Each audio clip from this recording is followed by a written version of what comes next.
നമസ്കാരം. ഇന്ന് നമ്മൾ സംസാരിക്കുന്നത് മുദ്രാ ലോണിനെ കുറിച്ചാണ്. മുദ്രാ ലോണിനെ കുറിച്ച് ഞാൻ നേരത്തെ ഒന്ന് രണ്ട് വീഡിയോ ചെയ്തിരുന്നു. അതിനുശേഷം ധാരാളം ആൾക്കാർ എന്നെ വിളിച്ചിരുന്നു. അപ്പോൾ പല പല ഡൗട്ട്സുകൾ എന്നോട് ചോദിച്ചിട്ടുണ്ട്. അപ്പോൾ അതിന് ഒരു മറുപടി എന്ന രീതിയിലാണ് ഇന്ന് ഞാൻ ഈ വീഡിയോ ചെയ്യുന്നത്. ഈ മുദ്രാ ലോണിനെ കുറിച്ച് വിളിച്ചിട്ടുള്ള ധാരാളം ആൾക്കാർ കോഴിക്കോട്, മലപ്പുറം, കണ്ണൂർ, കാസർഗോഡ് തുടങ്ങിയ സ്ഥലങ്ങളിൽ നിന്നാണ് ധാരാളം ആൾക്കാർ വിളിച്ചിട്ടുള്ളത്. അപ്പോൾ അവർക്കൊക്കെ അറിയേണ്ടത്, ഏതെങ്കിലും ഒരു ബിസിനസ് പറഞ്ഞിട്ട് ഇതിന് ലോൺ കിട്ടുമോ, ഏത് ബിസിനസ്സിനാണ് നമുക്ക് ലോൺ കിട്ടുന്നത് എന്നൊക്കെയാണ് അവർ ചോദിക്കുന്നത്. അപ്പോൾ ഇതിന് പൊതുവായിട്ട് എനിക്ക് പറയാനുള്ളത്, നമ്മളെ സംബന്ധിച്ചിടത്തോളം നമുക്ക് ഒരു ബിസിനസ് ചെയ്യുവാൻ താല്പര്യമുണ്ട്, അതിനെക്കുറിച്ച് അറിയാം. പക്ഷേ നമ്മുടെ കയ്യിൽ പണമില്ല. ആ ഒരു ഒറ്റ കാരണം കൊണ്ടാണ് നമ്മൾ ബിസിനസ് തുടങ്ങാത്തത്. ആ ഒരു സാഹചര്യത്തിലാണ് നമ്മൾ ഈ മുദ്രാ ലോണിന്റെ ആവിർഭാവം. കാര്യം മുദ്രാ ലോൺ എന്ന് പറയുമ്പോൾ മുദ്രാ ലോൺ എന്ന് പറയുമ്പോൾ നമുക്ക് ഈട് വയ്ക്കാതെ പണം ലോണായിട്ട് കിട്ടും. പക്ഷേ സാധാരണ നിലയിൽ നമ്മളൊരു ലോണിന് പോകുകയാണെന്നുണ്ടെങ്കിൽ നല്ല എന്തെങ്കിലും ഈട് നമ്മൾ കൊടുക്കേണ്ടതായിട്ട് വരും. ചിലപ്പോൾ പ്രോപ്പർട്ടി ഈടായിട്ട് കൊടുക്കേണ്ടി വരും, അല്ലെങ്കിൽ നമ്മുടെ സ്വർണ്ണാഭരണങ്ങൾ ഈടായിട്ട് കൊടുക്കേണ്ടി വരും, അല്ലെങ്കിൽ സാലറി സർട്ടിഫിക്കറ്റ്, ഗവൺമെന്റ് ഉദ്യോഗസ്ഥരുടെ സാലറി സർട്ടിഫിക്കറ്റ് ഈടായിട്ട് കൊടുക്കേണ്ടി വരും. അങ്ങനെ എന്തെങ്കിലും സാധനങ്ങൾ ഈടായിട്ട് കൊടുത്തെങ്കിൽ മാത്രമേ ഈ ധനകാര്യ സ്ഥാപനങ്ങൾ നമുക്ക് ഒരു ബിസിനസ് തുടങ്ങാനായാലും എന്ത് കാര്യത്തിനും ലോൺ തരികയുള്ളൂ. അപ്പോൾ അത് മാറ്റി വെച്ചുകൊണ്ട് ഒന്നുമില്ല, നമുക്ക് കൊടുക്കാനൊന്നുമില്ല, ഈട് വയ്ക്കാനൊന്നുമില്ല, എൻ്റെ കയ്യിലുള്ളത് എൻ്റെ ആധാർ കാർഡും പാൻ കാർഡും അതുപോലെ തന്നെ ഞാൻ തുടങ്ങാൻ പോകുന്ന ബിസിനസ്സിനെ കുറിച്ചുള്ള ഒരു സ്റ്റേറ്റ്മെന്റ്, അല്ലെന്നുണ്ടെങ്കിൽ ഒരു റിപ്പോർട്ട്, ഒരു പ്രോജക്റ്റ് റിപ്പോർട്ട് എന്നൊക്കെ നമ്മൾ പറയാം. അത്ര വലിയതായിട്ടൊന്നും നമുക്ക് പറയണ്ട. ആ ഒരു റിപ്പോർട്ട്, ഇതാണ് നമുക്കൊരു മുദ്രാ ലോണിന് വേണ്ടുന്ന സാധനങ്ങൾ. പിന്നെ ബാങ്കുകാർ പല കാര്യങ്ങളും നമ്മളോട് പറയും. ആധാർ, പിന്നെ നിങ്ങൾ വസ്തുവിന്റെ കരമൊടുക്ക് രസീതിന്റെ കോപ്പി, അല്ലെങ്കിൽ കരമൊടുക്ക് രസീത്, ആധാരത്തിന്റെ കോപ്പി, ഇതൊന്നും ഇതിന്റെ ആവശ്യമില്ല. ഇതൊക്കെ ബാങ്കുകാർ നമ്മളെ കൊടുക്കാൻ, ലോൺ കിട്ടാതിരിക്കാൻ വേണ്ടി അവർ പറയുന്ന പല കാരണങ്ങളാണ്. അതൊക്കെ നമ്മൾ ആ രീതിയിൽ വേണം ഉൾക്കൊള്ളുവാൻ. അപ്പോൾ നമുക്ക് വേണ്ടത് ഈ കാര്യങ്ങളാണ്. പിന്നെ ഇതിനെല്ലാം ഉപരി നമുക്ക് വേണ്ടത്, ഒരു ബിസിനസ് ചെയ്യുമ്പോൾ നമ്മൾ ആ ബിസിനസ്സിനെ കുറിച്ച് A to Z പഠിക്കണം. അതാണ് ഏറ്റവും പ്രധാനപ്പെട്ടത്. നമുക്കറിയാവുന്ന ഒരു ബിസിനസ്സാണ് നമ്മൾ ചെയ്യാൻ ശ്രമിക്കേണ്ടത്. അറിയാൻ പാടില്ലാത്തൊരു ബിസിനസ് ആണെങ്കിൽ നമുക്ക് തീർച്ചയായിട്ടും അതിനെക്കുറിച്ച് പഠിക്കണം. ഉദാഹരണത്തിന് ഒരു പ്രൊഡക്ഷൻ മേഖലയിലാണ്, നമ്മൾ പേപ്പർ കവർ നിർമ്മിക്കുന്ന ഒരു യൂണിറ്റ് തുടങ്ങാൻ ആഗ്രഹിക്കുകയാണ്. അപ്പൊ നമ്മൾ പിന്നെ പേപ്പറൊക്കെ ഒട്ടിച്ച് കവറാക്കി കൊടുക്കുന്ന രീതിയല്ല, അതൊക്കെ പഴയ രീതി. ഇന്നിപ്പോ നമ്മളെ സാങ്കേതിക വിദ്യയൊക്കെ ഒരുപാട് പിന്നെ വർദ്ധിച്ചിട്ടുണ്ട്. അപ്പൊ അതുകൊണ്ട് തന്നെ ഓട്ടോമാറ്റിക് മെഷീനൊക്കെ നമുക്ക് ഇഷ്ടം പോലെ മേടിക്കാൻ കിട്ടും.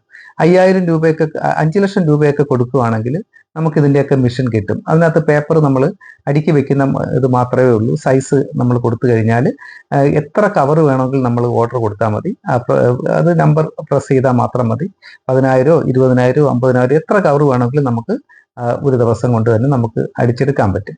അപ്പോൾ അങ്ങനെയുള്ള ബിസിനസ് ചെയ്യുന്ന ഒരാളാണെങ്കിൽ നമ്മൾ വേണ്ടതെന്ന് പറഞ്ഞാൽ ഇതിനെക്കുറിച്ച് നന്നായിട്ട് പഠിക്കുക. ഇതിനകത്ത് യൂട്യൂബൊക്കെ ഇന്ന് ഒരുപാട് യൂട്യൂബ് ചാനലുകളൊക്കെ ഉണ്ട്. അപ്പോൾ ഈ മിഷനറികളെ കുറിച്ച്, ഇത് എങ്ങനെയാണ് ചെയ്യുന്നത്, അതൊക്കെ നന്നായിട്ട് പഠിക്കുക. അതിനുശേഷം ഇത് എവിടെയൊക്കെ ഇത് നമ്മൾ നിയറസ്റ്റ് ആയിട്ടുള്ള, അല്ലെങ്കിൽ ഇച്ചിരി ദൂരെ ആയിട്ടുള്ള സ്ഥലങ്ങളിൽ ഇതേപോലുള്ള സ്ഥാപനങ്ങൾ ഉണ്ടോ എന്ന് തിരക്കുക. ഉണ്ടെങ്കിൽ അവിടെ പോയി അവരോട് കാര്യം പറഞ്ഞ് ഇതിൻ്റെ വർക്കിങ്ങും കാര്യങ്ങളും എല്ലാം മനസ്സിലാക്കുക. ഇതിൻ്റെ റാ മെറ്റീരിയൽസ് എവിടെ നിന്ന് കിട്ടുന്നു, പിന്നെ ഈ മിഷനറി എവിടെ നിന്നാണ് മേടിച്ചത്, അദ്ദേഹത്തിനുണ്ടാകുന്ന നേട്ടം എന്താണ്, അദ്ദേഹം എന്തൊക്കെ ഏൺ ചെയ്തിട്ടുണ്ട്, ഇതെല്ലാം അദ്ദേഹത്തോട് ചോദിച്ച് മനസ്സിലാക്കി പല സ്ഥലങ്ങളിൽ നിന്ന് പല അറിവുകൾ നേടിയെടുത്ത ശേഷം ഈ ഒരു ബിസിനസ് തുടങ്ങുവാണെങ്കിൽ നിങ്ങൾ ഇതെല്ലാം പഠിച്ചതിന് ശേഷം മാത്രമേ ഒരു മാനേജറുടെ മുമ്പിൽ, ബാങ്ക് മാനേജറുടെ മുമ്പിൽ നിങ്ങൾ നിങ്ങളുടെ ഈ ഒരു സംരംഭം അവതരിപ്പിക്കാനായിട്ട് ചെല്ലാൻ പാടുള്ളൂ.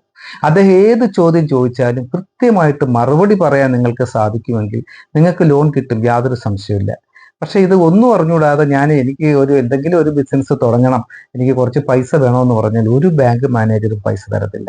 പക്ഷെ നിങ്ങൾ ഒരു സംരംഭം തുടങ്ങുന്നതിന് വേണ്ടി അതിനെക്കുറിച്ച് നന്നായിട്ട് പഠിച്ചിട്ടാണ് നിങ്ങൾ ചെല്ലുന്നതെന്ന് ഒരു ബാങ്ക് മാനേജർക്ക് ബോധ്യപ്പെട്ട് കഴിഞ്ഞാൽ അദ്ദേഹത്തിന് നിങ്ങളെ നിഷേധിക്കാൻ പറ്റത്തില്ല. നിങ്ങളെ നിഷേധിച്ചു കഴിഞ്ഞാൽ അദ്ദേഹത്തിന് അറിയാം, അദ്ദേഹത്തിന്റെ മേല് ഉദ്യോഗസ്ഥരെ പോയി കണ്ട ഇത് ഒരു ലോൺ സാങ്ഷനാക്കി എടുക്കുമെന്ന് അദ്ദേഹത്തിന് നന്നായിട്ട് അറിയാൻ പറ്റും. അതുകൊണ്ട് തന്നെ നമ്മൾ ആദ്യം മനസ്സിലാക്കേണ്ട ഏത് ബിസിനസ്സിന് ലോൺ കിട്ടും എന്നുള്ളതല്ല, നിങ്ങൾക്ക് എന്ത് ബിസിനസ് അറിയാം അതാണ് പ്രാധാന്യം. അല്ലെങ്കിൽ നിങ്ങൾ ഏത് ബിസിനസ് ആണ് ചെയ്യാൻ ഉദ്ദേശിക്കുന്നത് അതിനെക്കുറിച്ച് പഠിക്കുക, അതും പ്രാധാന്യമുള്ളതാണ്.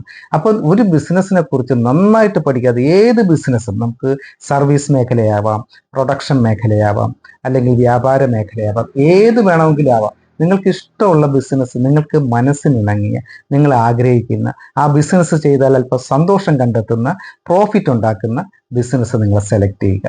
സെലക്ട് ചെയ്തിട്ട് ഇതിന് കിട്ടുമോ എന്നുള്ളതല്ല ചോദ്യം, ആ ബിസിനസ് നിങ്ങൾക്ക് അറിയാമോ എന്നുള്ളതാണ് ചോദ്യം. അങ്ങനെ ഒരു ബിസിനസ് നിങ്ങൾ കണ്ടുപിടിച്ച് നന്നായിട്ട് അതിനെക്കുറിച്ച് പഠിച്ചതിന് ശേഷം നിങ്ങൾക്ക് വേണ്ട ഡോക്യുമെന്റുകൾ ഇത്രയേ ഉള്ളൂ.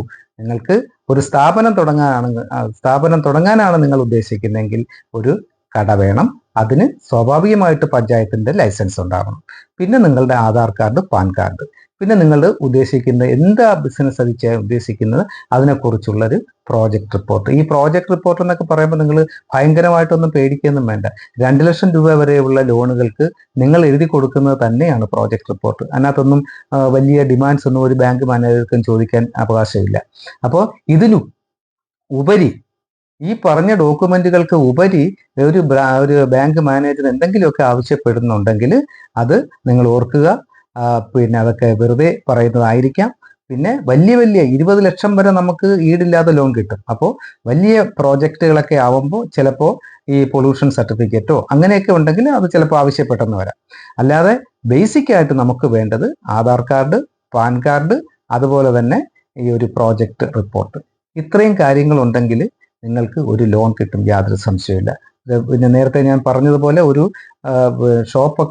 ഷോപ്പിലാണ് ബിസിനസ് ചെയ്യാൻ ഉദ്ദേശിക്കുന്നതെങ്കിൽ കട നമ്മൾ വാടകയ്ക്ക് എടുത്ത് അതിൻ്റെ ലൈസൻസ് കൂടെ നമ്മൾ കൊടുക്കേണ്ടി വരും. അപ്പം അത്യാവശ്യം ഇത്രയും കാര്യങ്ങളുണ്ടെങ്കിൽ നിങ്ങൾക്ക് നല്ലൊരു ബിസിനസ് ചെയ്ത് രക്ഷപ്പെടണമെന്ന് താല്പര്യമുണ്ടെങ്കിൽ നിങ്ങൾ ധൈര്യമായിട്ട് മുന്നോട്ടിറങ്ങുക. ഒരു അടുത്തുള്ള ഒരു ബാങ്കിനെ സമീപിക്കുക, കഴിവതും നാഷണലൈസ്ഡ് ബാങ്കിനെ തന്നെ സമീപിക്കുക.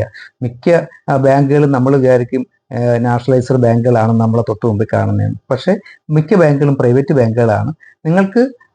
നമുക്ക് ചെല്ലാൻ പറ്റുന്ന ഏറ്റവും നല്ല ബാങ്കുകളെ നിങ്ങൾ സെലക്ട് ചെയ്യുക. പലിശകളെല്ലാം ഏകദേശമൊക്കെ ഒരുപോലെ ആയിരിക്കാം. പക്ഷേ നാഷണലൈസ്ഡ് ബാങ്കുകളാകുമ്പോൾ അതിൻ്റെ ഒരു പ്രത്യേകത വേറെയാണ്. അത് നിങ്ങൾക്ക് ചെല്ലുമ്പോൾ തന്നെ മനസ്സിലാവാൻ സാധിക്കും.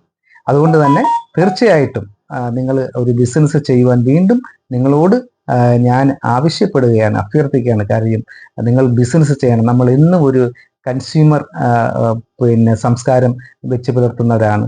തമിഴ്നാട്ടിൽ നിന്നും അവിടുന്ന് ഇവിടുന്നൊക്കെ വരുന്ന സാധനങ്ങളെല്ലാം കൺസ്യൂം ചെയ്തുകൊണ്ടിരിക്കുകയാണ്, ഉപഭോക്താവായിട്ടിരിക്കുകയാണ്. അത് മാത്രം പോരാ, നിങ്ങളൊരു മാനേജർ, ഒരു പ്രൊഡക്ഷൻ യൂണിറ്റ് തുടങ്ങാനുള്ള ഒരു കപ്പാസിറ്റിയും കൂടെ നിങ്ങൾക്ക് ഉണ്ടാവണം.